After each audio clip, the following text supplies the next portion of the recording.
जीवन अच्छी माने मृत्यु भी अच्छी। प्रायतः साधारण भावे आम मनरे अनेक प्रश्न आसी थाए जेपरी एही स्वर्ग नरक कौन, स्वर्ग केमिति देखा जाए आउ नरक केमिति देखा जाए, जड़े मनुष्यर मृत्यु होला परे हुए कौन। आज पर्यंत अनेक लोक एही प्रश्न गुड़िकर उत्तर देथिबा बेले एबे पुणी जड़े महिला वीडियो सोशल मीडिया रे वायरल हेबारे लागिछि, जोंथिरे जड़े महिला कहउछंती कि 8 मिनिट पई तांकर मृत्यु होइथिला आउ से अनेक किछि देखिछंती सेही 8 मिनिट रे।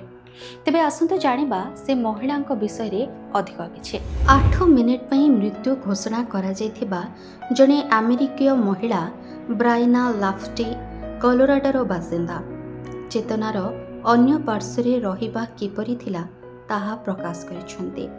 से कहिछंती जे सेही 8 मिनिट समय मध्यरे तांको निज शरीर उपरे निर्जीव शरीर भावे भासी जाइथिले से एवं एपरि एक क्षेत्र रे प्रवेश करिथिले जेउठारे समयर कौनसी अस्तित्व नथिला।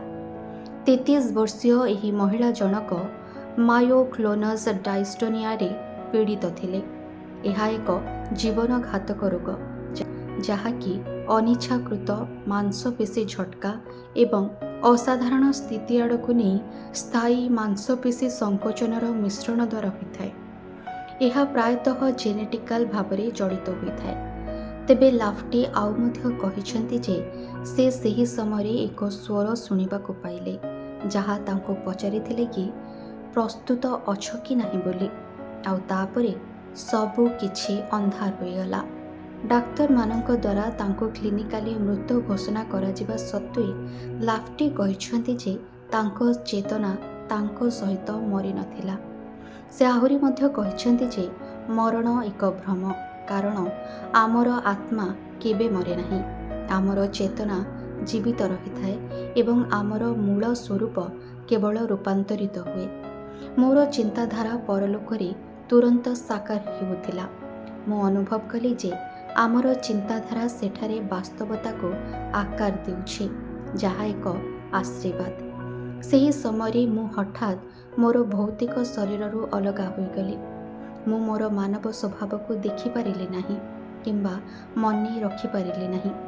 मु संपूर्ण स्थिर थिली, तथापि मु संपूर्ण जीवित, सचेतन एवं पूर्व अपेक्षा निजको अधिक अनुभव करुथिली। कौनसी जंत्रणा अनुभव करुनथिली, केवल शांति एवं स्पष्टतार एक गभीर भावना थिला सेठी। से आहुरी मध्य कहिथिले कि से जेउठी पहुंची जाइथिले सेठी तांको अनुभव हेउथिला कि आम ठारू उच्चतर एक उपस्थिति किछि शक्ति रहिछि किंबा बुद्धि थिबा व्यक्तित्व अछंती जहा आमको निस्सर्थ प्रेमर मार्गदर्शन करे एवं जगी रखे। सेठारे सब किछि एका बेले घटे, जेपरी समय नाही तथापि संपूर्ण कार्य ठीक भावे होतिला।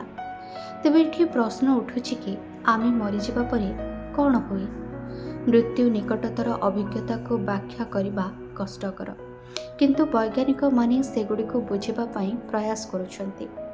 2022 मसिहारे होइतिबा एक अध्ययन रे दाबी करा जायछि जे मानव मस्तिष्क जीवनर गुरुत्वपूर्ण घटना गुड़ी को शीघ्र पुनरावृत्ति करिपारे, कारण सेगुड़िक मृत्युर धारारे थाए।